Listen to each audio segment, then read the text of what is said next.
Namaskar and welcome to this Sattology debunking mythology. And we have a very special guest, and we are going to discuss with him a very important topic, that how India is not the India what was yesterday.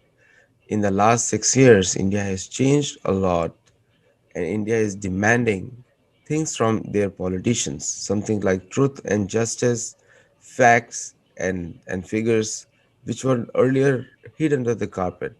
But the many things in India has changed with the advent of social media. I would give credit to social media for that. For some things, I won't give credit to social media, but for this, I'll definitely give. And also, the mainstream media has failed the expectations of many Indians as well as many Americans. It's the same thing here, as well as some people in Europe, which come can agree with me that mainstream media has failed everywhere, and social media has also failed because the overuse of anything fails. So, but still, there is some truth in social media because it's a public source. So with that, we'll start. For India, we'll say how India has changed. So welcome, Come Carpentier ji, again. Namaskar, Adityaji. Nice to see you again across the world. So it has become a very popular show because our content, and also we keep it discussions very light, at the same time content heavy. So one of the first questions, because you have lived in India continuously more than many Indians, people like me moved away 20 years to 25 years back to US, but you have stayed there. You have moved from France to India for the last 20 years or more. So you have seen something which we have not seen, and you have been involved in the Lutyens Delhi more than most of the other people. I mean, it's a negative phrase today, but you are part of that society. So how do you see the transition? Because your eyes will say something which most of us cannot even connect to today. Thank you to you and to the audience and to the co-hosts. To be precise, I should say that I first came to India in 1975, and I was there for over 8 years. I mean, 7.5 years to be precise. And then I came back to live in India in 2002-3. So it's been last 17 years pretty much.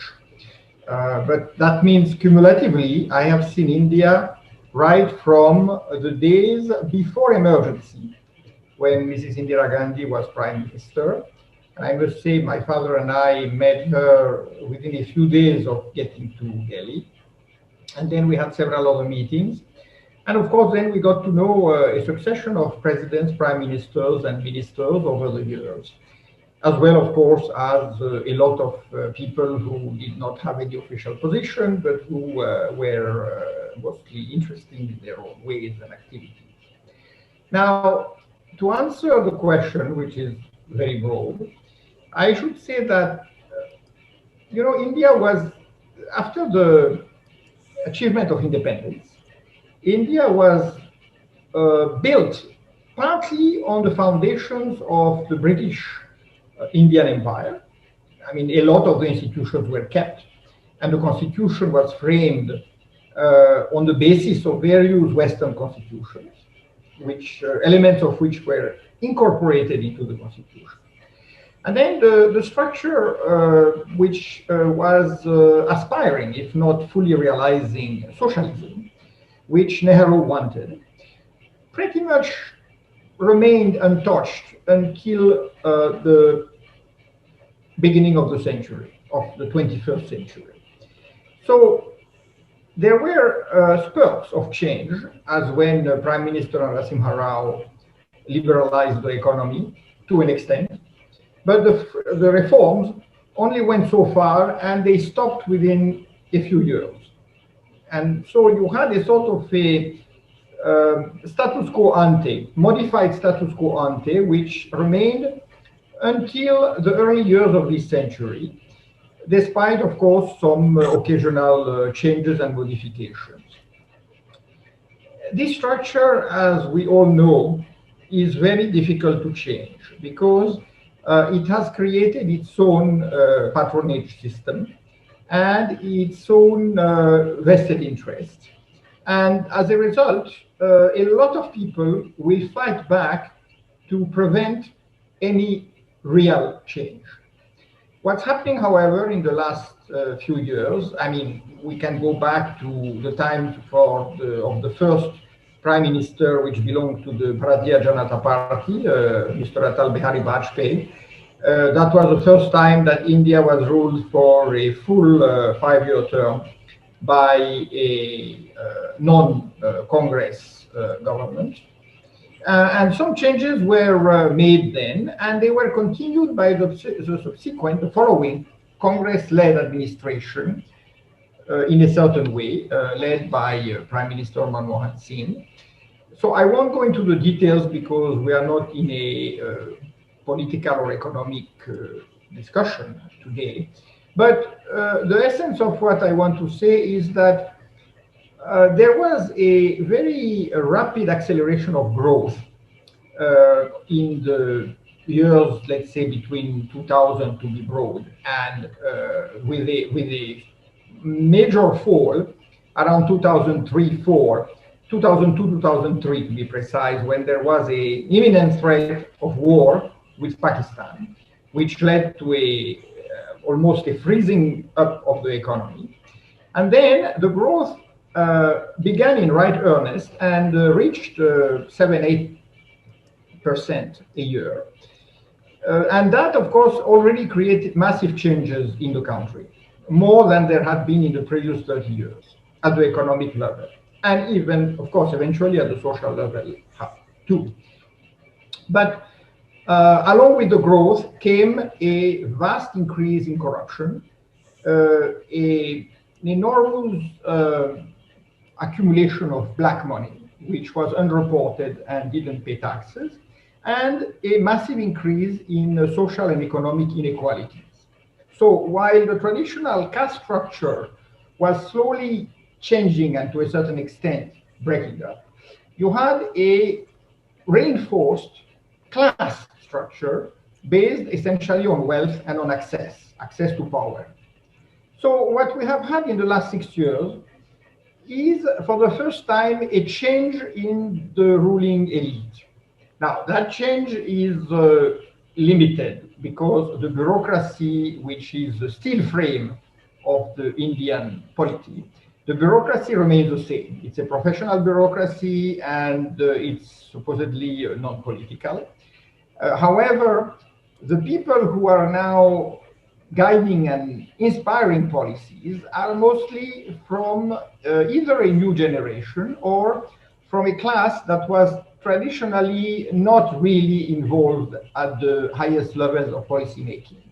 So that has, of course, created a transition phenomenon, which has also created a lot of expectations on one side, as you said, but also a lot of bitterness and anger on the other side. I mean, the people who feel they are being left behind, or they have lost their privileged positions, or they are threatened in their traditional strongholds. So you see, when you try to change a system, which in a way means taking it apart, by the time you create another system, there is a gap.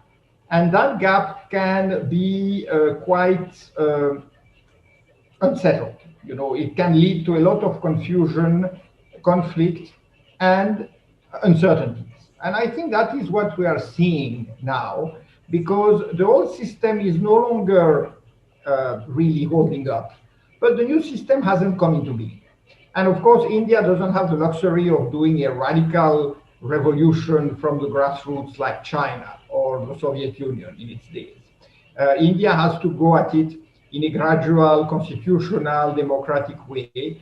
So there are certain changes here and other things that remain the same, but there is a series of policies which you know, but which are not very widely known outside India, such as the concept of Make in India, the concept of rural development through privatization and liberalization, the concept of Atma Nirbhar Bharat, which means autonomy and sovereignty, economic and industrial, and so many other notions. And to me, one of the more important is Swachh Bharat, Clean India, which I must say was never considered a priority so far, and yet which is fundamental. You know, the will and the ability to provide toilets to everybody, the will to make sure that the country is cleaned up, both the cities and the countryside, and that people are hygiene conscious and improve their environments. All that is something which creates a new atmosphere. And that is what, in a few words, can be highlighted. No, great summary since 1975 to now. A great summary that you gave. And many of the Americans are not even aware of that how many social changes has happened in the last 6 7 years in the mindset also. Now, one thing I really see, and it's a very positive thing, the UN sponsored, which India introduced the resolution of the World Yoga Day, and it has resonated very well with most Americans. And very few people know that there are around 45 to 50 million yoga practitioners in the US, and 25% of them, they are aware that it has come from India.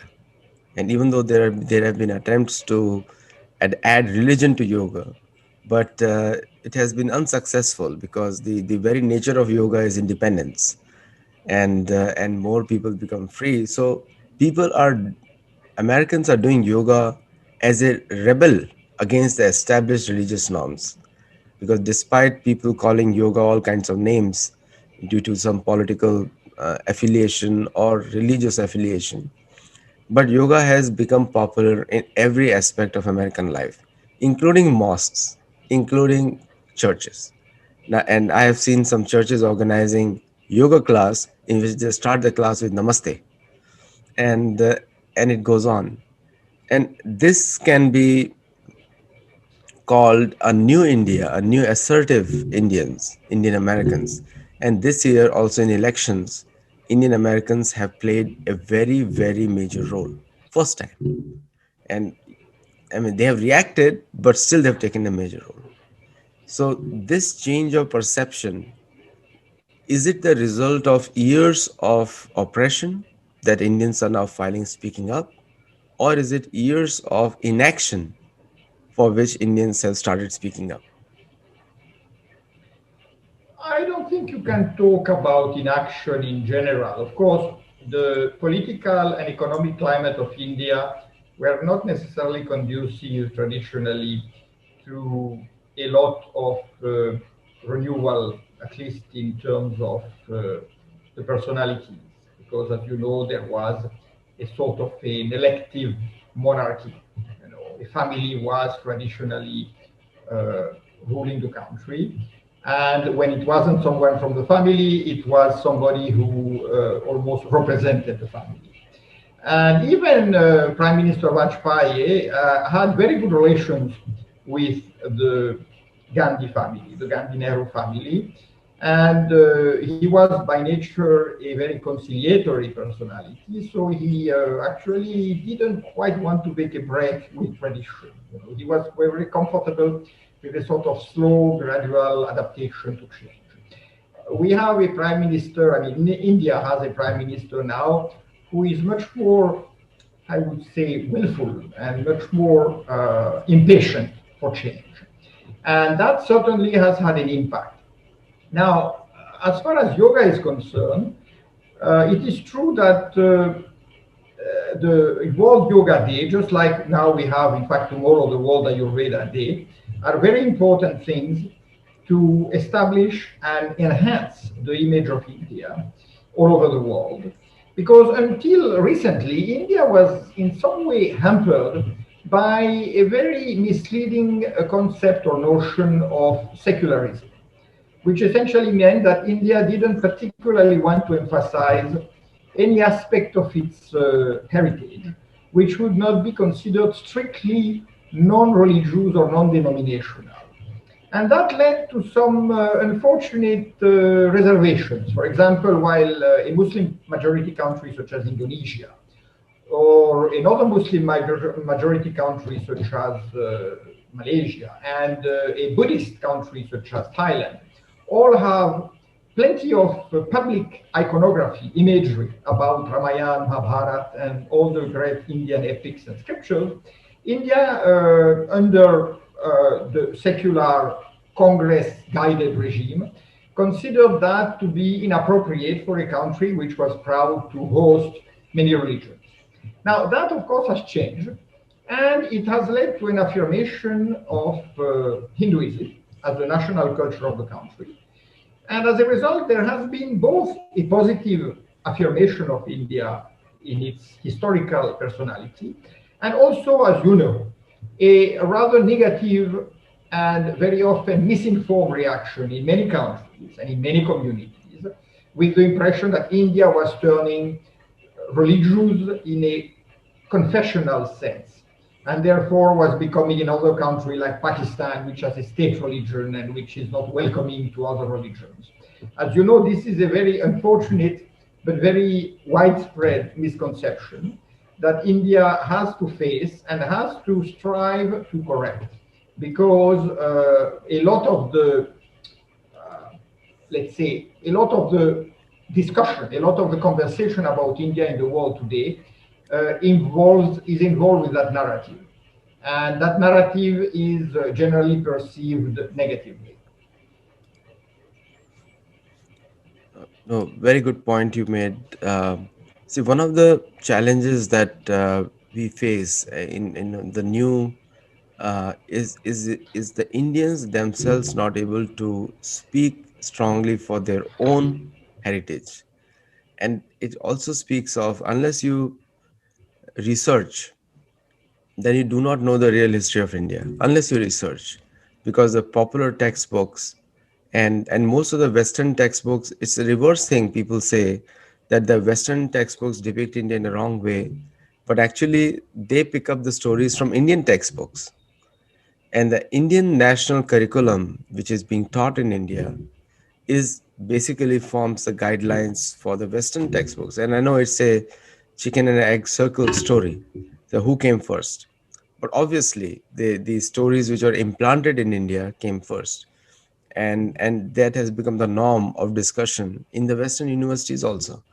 In our Sattology clubs and other places as well, we face the same resistance. And when we take out the facts, then people are surprised. So there has been no attempt, like for example, even if the national education policy is there, which is a very much a copy of the American education system to some extent, but the content cannot be American. Content has to be Indian, and that revision of history or depiction of the exact current history or correct history has not happened. What is the reason of that kind of mindset that they're not changing the content to depict the true history? To an extent, this change is happening, but it will take time for a simple reason that there are very few scholars of international repute who are actually able to present the improved, you might call it, or the corrected version of history.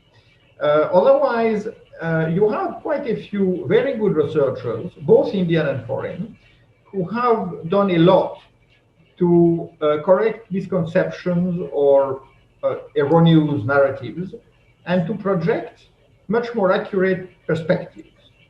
However, these scholars are not always acknowledged fully by the academic community because very often they work outside the established academic networks.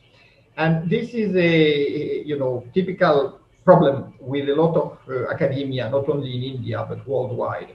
As it turns out, many of the famous, renowned Indian historians were trained by Western historians in the great Western universities, and therefore they borrowed their methods and their beliefs. because that's considered the right academic view, even if it is now 50, 100, or even 200 years old. So to bring about that change doesn't come easy, because if you go too fast, then you lose your credibility in the eyes of many, and you are accused of promoting some sort of deshi, as they call it, half-baked history, which is not based on deep research and facts, but rather on a mixture of belief and imagination. And obviously, no government wants to be accused of that. You know what happened when Murli Manohar Joshi, at the time Minister of Education, emphasized the study of astrology. It led to a big backlash from all the rationalists and generally Western educated people, who felt that this was essentially bringing mumbo jumbo, as they regarded it, into mainstream academia. Before you can do that, you have to really establish the credentials and the validity of astrology, which some people are now doing from a very scientific background. But that is a revolution in knowledge, and that therefore cannot be achieved very fast. I am fairly confident that in the light of the new educational policy, which is now being promulgated, there will be, over time, a number of things that will change, and people will write textbooks that will no longer be mere copies of what mostly Western historians or Marxist historians did some decades ago. But we have to be a bit patient, because changing curricula is never easy, because you are essentially not only shaking the comfort level of many of students, but also of teachers who may not be trained and prepared to teach new things. So unfortunately, we have to be patient, and we have to acknowledge that a lot of flaws will persist for some time to come. The French philosophies have played a major role in the modern worldwide political landscape. The left and the right, even the word Islamophobia was a French word, and it was created by two French ladies, French Muslim ladies, against clerics. So it was not done by non-Muslims, done by Muslims against against. So French philosophers have played such a major role, and the definition of the left and the right, and people may not, some people know it, but it's all came from the French origins. The French form of social conservatism, liberal conservatism, social liberalism, and classical liberalism. I mean, these are the philosophies which Democrats and Republicans are made of. So French may not have ruled the world physically, but they are still ruling it in the form of philosophies. And it's fairly funny that people don't realize that even the Marxism has some origins in the French philosophies. So how come this one country has not ruled the world physically, but defined the political landscape of the rest of the world? I suspect it has to do with the heritage of France, which was a combination of the Roman legal and civilizational background with the neighboring Germanic inputs. So France was not the cradle of the Renaissance, but it was one of its early beneficiaries. It's very flattering of you to put France in the center of the world philosophical theater. However, I would also like to acknowledge the role of the German and British philosophies, and before them, of the Italian thinkers of the 16th century in particular.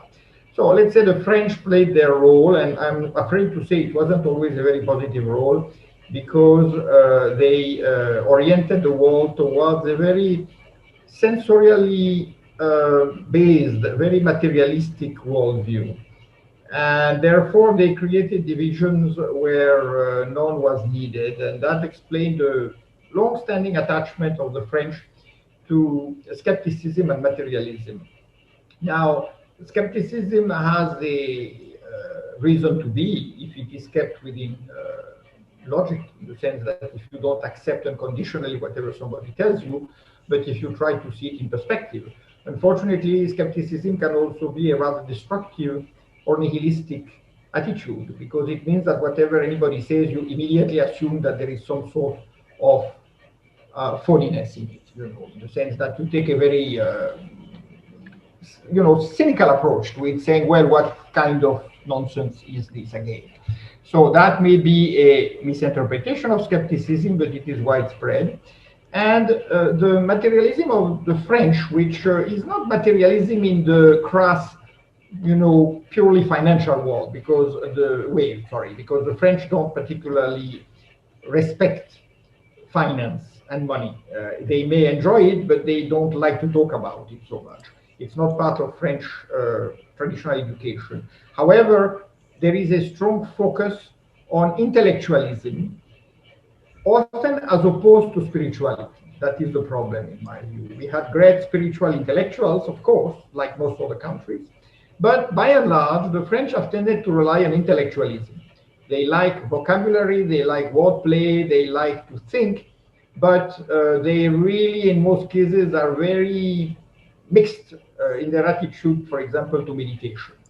Unless they become aware of Oriental disciplines and familiarize themselves with mysticism, they tend to think that there is nothing beyond good thinking, which means essentially logical thinking. In a democracy, generally because it's elected by the people, and the governments are elected by the people, and French have always shown the world a way forward. Like the Macron, the current French president, even though many of them rejected in the first time when he was there, but now he has matured to some extent, and he's trying to protect the French identity. Again, they are showing the political leadership, philosophical leadership to the whole world, what they're doing to their own country. Now, coming back to India, when I hear people saying, I am the right wing, and very proudly people say, we are the right wingers. And sometimes they say we are the left wingers. It's very clearly, see, in India, people sometimes do not go back into the history of these terms, left winger and the right winger, pro monarch and against monarch. This was but in democracy, monarch has no role to play, because it's decided, the laws are made by a parliament or a group of lawmakers. They make the law. So in India, there is a third philosophy called dharmic, so which is centrist. So there is a left wing, right wing, and dharmic. Generally, we say that that is a common position to take because it's a position of logic and reasoning. But when I see people who are dharmic, but calling themselves as right wingers, in the international political landscape, it puts them on the other side of the aisle, which has, the connotations are very different of right winger in the Western audience hemisphere. So where does, this also needs some re-education in India. What is a right wing and what is a left wing, and what is a dharmic is logic and reasoning. So where does this misconception uh, happen in India, or what are the solutions to remove it? Because when somebody tells me I'm a right winger, my antennas are up, whether I should talk to him or not, because right winger means an extremist, and somebody going out of the way, being fanatic, and trying to prove their point. And in fact, what we have seen is that the biggest violence is done by the left wingers, and in anywhere part of the world, whether it's India or US or anywhere else, even in France. So, what is your point of view on that, sir?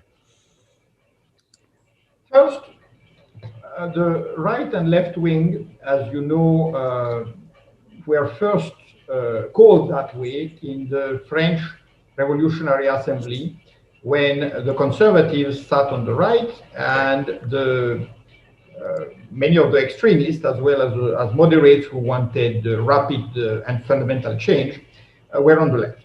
So as a result, and remember, in the past, traditionally from a spiritual perspective, the left has always been regarded as essentially the unlucky or the sinister part of the spectrum.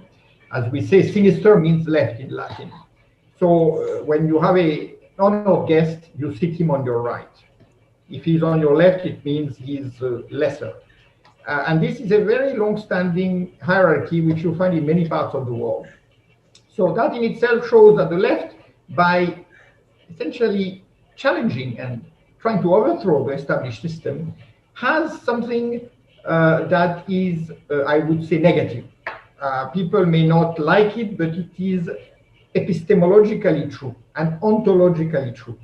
The right was always seen as the conservative middle path, trying to keep whatever is good about what already exists and distrusting the new simply because it is new, saying maybe there are some good things in the new, but as a famous British conservative put it, he said it's better to stick to the relatively bad things that you know than try new things that you don't know.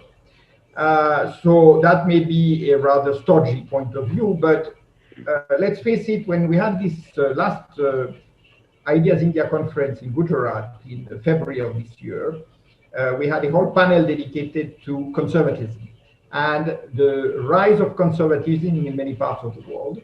And there I was able to make that point about sinister being the left.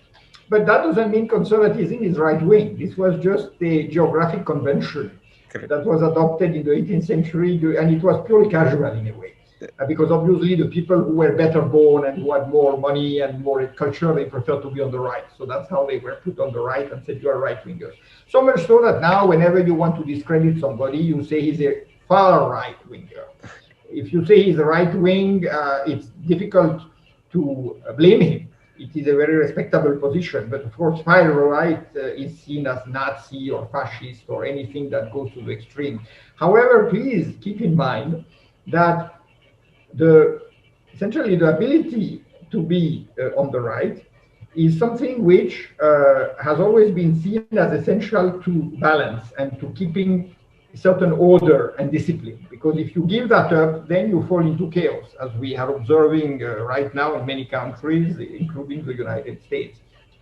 So the ability to uphold a right position. Why do we say you are right? You know, there is something about that. When somebody tells the truth or when somebody appears to be doing the right thing, you say you are right. You don't say you are left. So in fact, contrary to that would be you are left, which means that you are left out, you know. So yeah, I don't want to play on words any further, but it shows you the traditional concept of the right. And therefore there is nothing to be ashamed of. But I agree with you that it's insufficient and misleading to call a dharmic attitude right wing, because what you are doing then is making them the opponents of the left. And there are many elements of what you might call left wing social politics in a dharmic culture. Absolutely. And that is where you get a synthesis. Therefore, to put oneself on the right is not needed. And you know where that comes from. I'm sorry to say, but it is true in many countries that any movement, and this is recent, let's say, came out in the last 20 years, but any movement which was seen, for example, as being nationalistic, patriotic, and not really in favor of unlimited multiculturalism and social mixing, was seen as right-wing. And as a result, today, in the West in particular, the people, for example, who are in favor of massive Muslim immigration are generally considered left-wing, and as a result, Muslims, even if they have very conservative views, are described as essentially being on the left for some Correct. reason which I've never understood.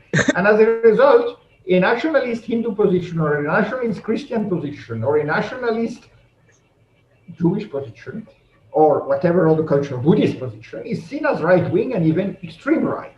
But that simply shows that, you know, the goalposts have been moved. Whatever used to be centrist or became center-right, and then it became right, and now it's considered far-right.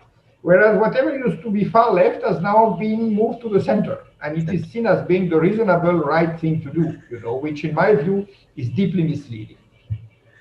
Absolutely, I think you're bang on that, because the Islamism has taken a is considered left, which is by far the most egregious position. Like it defies logic. And the other philosophies of, in America we call them patriots, in India we call them Rashtravadi, and in other countries it's nationally, like French and all. Now these people who have the most commonsensical view because of their love for their country, where they were born in, and the culture, and them being called as leftists, i think I think that is that is goes beyond any logic right now.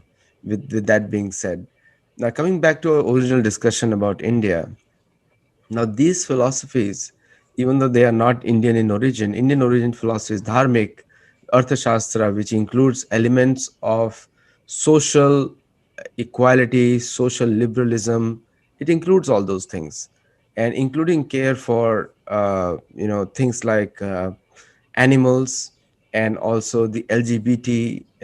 This was never an issue in India because these are medical conditions, and it has been existed for a long time, these movements, and but they were never questioned in India. But now with the coming of this left and right, and especially during the last 6 7 years, these things are highlighted in India, and these things are being discussed openly in India. So there is a education movement going on in India for covering these. So what in your opinion, is this definition going to remain same in India, or it may change? Because I feel it has to change because the local Indian system of Arthashastra and Indian system of Dharma doesn't gel with these philosophies. There is no question that the government of India as it is today cannot be properly defined as being right wing, or obviously it's Okay. not left wing, but it's not what we understand by right wing in the West, even though many people prefer to choose the easy solution and say, yeah, it's a right wing government or it's an extreme right wing government, at least some parts of it, simply because the RSS has traditionally been put into the right wing column. But if you look beyond that, the RSS has a very social approach to policy and is very much skeptical about capitalism. Now, of course, once we reach into such terms as capitalism and liberalism, we are at sea because capitalism, for example, and liberalism in France are almost dirty words, whereas in America, well, capitalism is considered to be a pillar of the nation, but liberalism has quite the opposite meaning because in France, liberalism means pretty much extreme capitalism, non-interference of the state into the economy. Whereas in America, liberalism is actually now considered to be left and even far left. So that tells you how insignificant those terms have become. And I recently wrote an article about that in reference to what's happening, for example, in Belarus and in the European Union at large. So I would say that unfortunately, the ability to introduce a openly, officially Dharmic polity in India, drawing inspiration from Chanakya's Arthashastra and from the Shanti Parva of the Mahabharata and all these other texts. That has not yet been possible, even though it is privately talked about. But it is considered so revolutionary to go back a few hundred or thousand years that it's probably not yet uh, freely accepted by most people who are in positions of power. And here again, I go back to the role of the bureaucracy, which has a very conventional British-inspired view of statecraft, and which therefore would probably not know what to make of such terms. And you can see politicians like Yogi Adityanath, the chief minister of Uttar Pradesh, who is obviously much closer to being able to talk openly about the ideal of a Ramraja, Dharmaraja, in the spirit both of Mahabharata and Ramayana, but also in the spirit of Chanakya, because you need both sides. You need realpolitik and you need idealism and social consciousness and moral virtue. So that is something which is probably gradually creeping into the structure of society. But let us face it, it is meeting with considerable odds because there is a deep-rooted corruption, we all know that, and there are many obstacles to moralizing public life. I mean, there is no question that when money rules the electoral game, you cannot expect things to be simple and clean. So it takes a lot of transformation for things to become not just real on paper, but real in daily life. Right now, of course, the probably the greatest danger would be to try to proclaim a Dharma Raja and then not be able to achieve it, and therefore give it a bad name, because that's what happens whenever an experiment fails. It's what happened to the Soviet Union with communism, and it is what's happening to other systems that are being tried in other countries. It's rather one of my next books is coming out on Mahabharata, and it was great that you quoted Mahabharata in one reference. The word Loktantra, the words Loktantra, which is democracy, maybe translated roughly into Loktantra. The words like Loktantra and Panchayat, they are mentioned in the ancient history of Mahabharata everywhere, and where Narada and other people advise. So this has been a very old concept in India, even though the monarch was a monarch, but the decisions were taken in an assembly. It was never the monarch taking the final decision. Monarch used to approve the decision, but not take a final decision. But monarch was there to protect logic, reasoning, truth, and justice, which we call dharma, pretty much. And it stood for that, but he was not the creator of the laws. The laws were done by the assembly, and so this concept has been very old. And there also there used to be lobbies which opposed the monarch, for which the monarch had to fight, and there were lobbies which he had to support, especially the teachers who were guiding him. Now that concept is a very old concept which is coming from Mahabharata, when it was written 5,000 years back, on things like that. But those concepts have been rejected in the Indian context. And now, even in India, which is supposed to be having their own identity based on their own local scriptures and cultures, have not followed it, except last 5 6 years. But still, there is no major change done. It's still the same old system run by a new group of people. But the system is still old. Like you said, the laws are still old. The Indian Police Act is 1920. Indian Education Act is 1800 something. Nothing has been changed. There has been some, I call it a lipstick on a pig, some kind of some kind of beautification has been done, but nothing has changed. The pig is still the pig here. So, what is your opinion on that? And that will be my last question. Thank you. As I told you, change is limited in scope, partly because the institutions do not really have room for it. And the process is very tedious, I mean, it's very complex. Remember that the nature of the electoral system is that you have to continuously fight elections somewhere. And as a result, the primary consideration of the state is to win the next elections, whether they are national or regional. And that in itself creates a huge burden. And then considering that all policies can be opposed and there can be a series of obstacles, not only from the opposition parties, but from the courts and from civil society. Remember the number of NGOs that India has, and fortunately, many of them were getting funding from abroad, and their objectives were not necessarily upright. So again, sometimes you have to make the decision of cutting up funding to some NGOs which are interfering in domestic affairs and which are trying to project the influence of other countries and other powers which often have nothing in common with the interests of the country, or at least which are only representing the interest of one section of the country. So this in itself creates enormous difficulty. And the other day I was doing a podcast with a friend in Malaysia. He's of Indian origin. I mean, sorry, he's in Hong Kong, but he's Malaysian of Indian origin. And we were looking, at the parallels and at the divergences between India and China, two largest countries in the world in terms of population. How China can plan for 30 years. And it has one ideology, call it what you want. It's Maoism modified by capitalism and now with a hint of Confucianism. But according to that guideline, they will plan the country's future and they will do everything to bring it about.